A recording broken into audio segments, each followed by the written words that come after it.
All right, I think I have a good technique for preparing these tiles for etching and engraving, and for the white tiles, that is. And I did get this nice dark color out of it.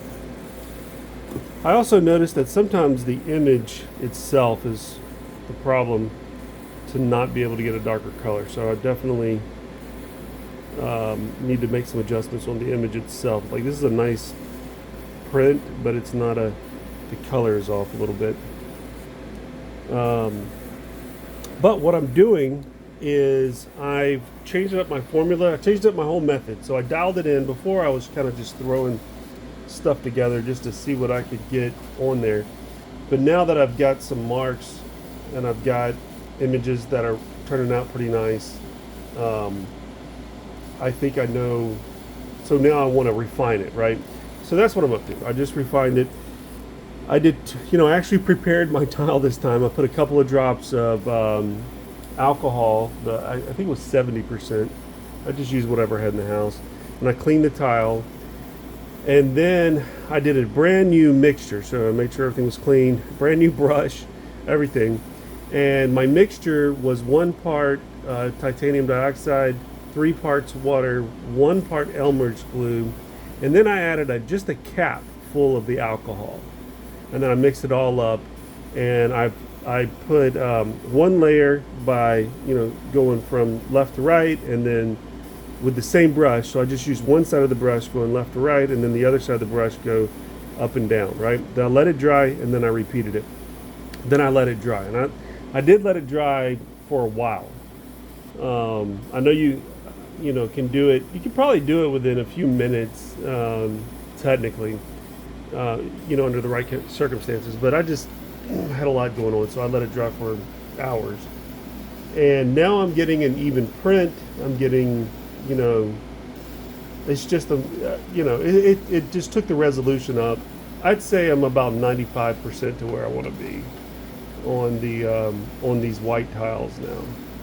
So this particular image, just for those who don't know, it's going. So this is a MOPA Omtech laser. So I can make some adjustments in order to get this thing to work a little faster. This is actually this is the settings that I'm using right now for this one that's printing, and I also used it for that one too. Let's see here. There it is. So you can take a look at that and see where I finally got a nice black.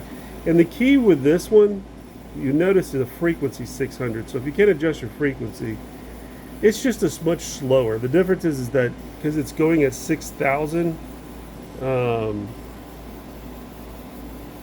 how the speed is at 6,000 I think millimeters a minute, something like that. I'm able to do it a lot faster.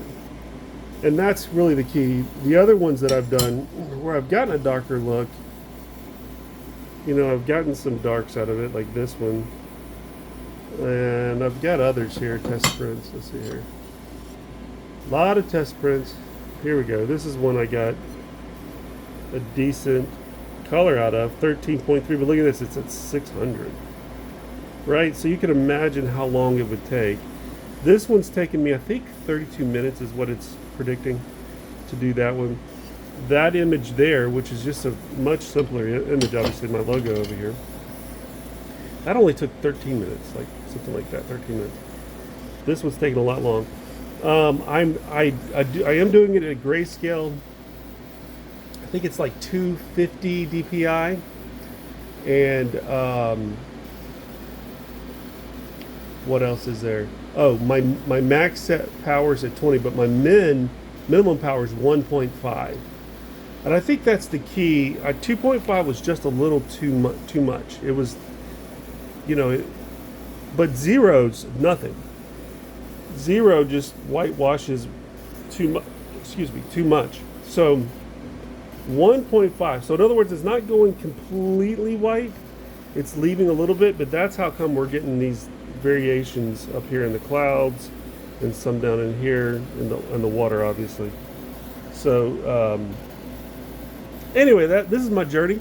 You know, I'm trying to become the greatest laser engraver that's ever engraved, or at least as good as I can do. And it's pretty interesting. It's a lot of fun. Super